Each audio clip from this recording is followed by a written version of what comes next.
Avec cette petite vidéo, j'aimerais que nous fassions des révisions sur tout ce que nous avons vu en histoire ces dernières semaines. Nous avons parcouru énormément d'événements et si nous ne nous arrêtons pas quelques instants, j'ai peur que tous nos apprentissages se dispersent un petit peu dans l'atmosphère.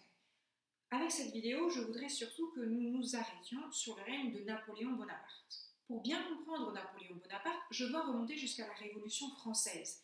Napoléon Bonaparte est un fils de la Révolution française. Si je ne vois pas ça, je ne peux pas comprendre comment il est arrivé sur le trône de France. En 1794, en juillet 1794, c'est la chute d'un personnage important. Un personnage qui a fait trembler la France, qui a fait trembler les députés, qui avaient peur de passer sur l'échafaud à cause de lui et qui ont saisi la première occasion pour le faire chuter. Évidemment, c'est la mort de Robespierre. En juillet 1794, le mois terminor de l'an 2, les révolutionnaires se débarrassent de celui qui allait mener la terreur en France. Après la chute de Robespierre, s'entame une dernière période de la Révolution française, la Convention thermidorienne, qui va donner lieu à un nouveau type de gouvernement qu'on appelle le Directoire. C'est pendant le Directoire que Napoléon Bonaparte fait surface quelque part. Alors, pendant cette vidéo, je vais vous poser de temps en temps quelques questions. Alors, lorsque vous voyez le panneau questions apparaître à l'écran, vous pouvez mettre pause, le temps de réfléchir à votre réponse, parce que après, je vais vous donner la réponse, évidemment. Première question. Le 13 Vendémiaire de l'an 4, plus précisément le 5 octobre 1795, Napoléon Bonaparte, qui est un général, un soldat de l'armée républicaine, Napoléon Bonaparte reçoit une mission pour sauver la République qui est en danger. Est-ce que vous serez capable de me dire contre qui Napoléon Bonaparte se bat cette date-là?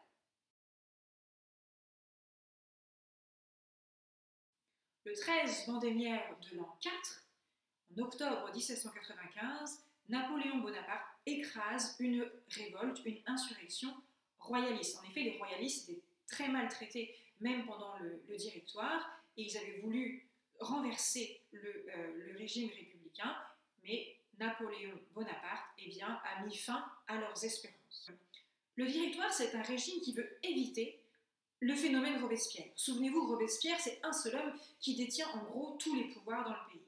Donc, lorsqu'on a voulu mettre une troisième convention, on s'est dit, oulala, faisons bien attention, répartissons les pouvoirs pour être sûr que personne ne s'arroge tous les pouvoirs. Alors, ils avaient mis deux chambres, la chambre des anciens, la chambre des 500, qui n'étaient finalement jamais d'accord, ce qui fait que la période du Directoire, c'est une période où, en gros, aucune réforme, aucune loi ne peut véritablement avoir lieu.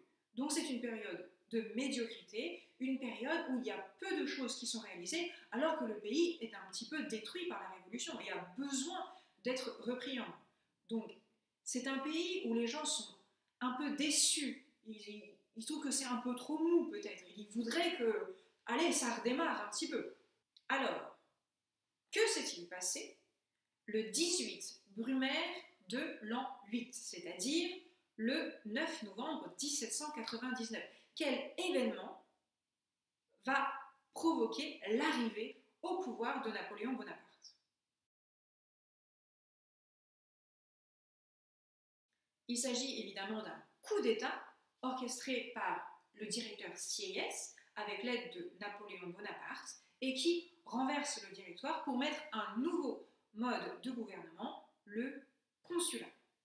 Le consulat, au départ, est une répartition des pouvoirs entre trois hommes, avec le premier consul, Napoléon Bonaparte.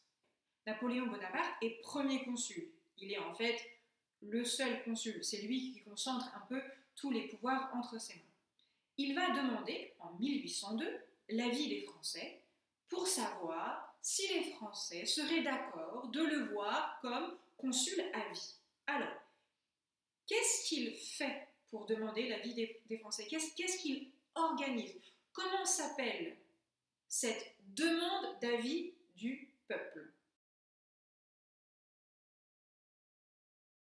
il organise ce qu'on appelle un plébiscite. Le plébiscite de 1802, au cours duquel Napoléon Bonaparte demande aux Français s'ils sont d'accord pour qu'il soit consul à vie. Vous connaissez la réponse, oui, Napoléon Bonaparte peut devenir consul à vie. Mais évidemment, consul, c'est très bien, mais ça ne lui suffit pas. Et donc, en 1804, il organise un deuxième plébiscite.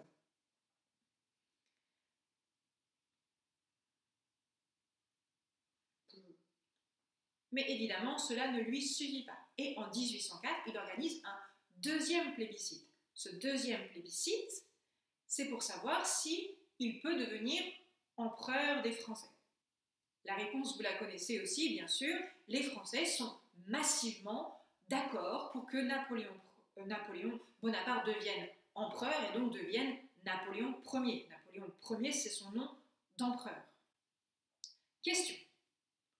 À quelle date Napoléon Bonaparte est-il sacré empereur?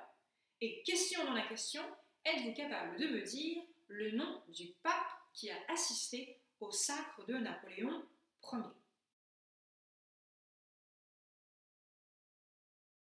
Napoléon Ier est sacré empereur, ou plutôt se sacre empereur, le 2 décembre 1804 dans la cathédrale Notre-Dame de Paris, en présence du pape Pie VII. Souvenez-vous, le pape Pie VII n'était venu que pour une seule raison.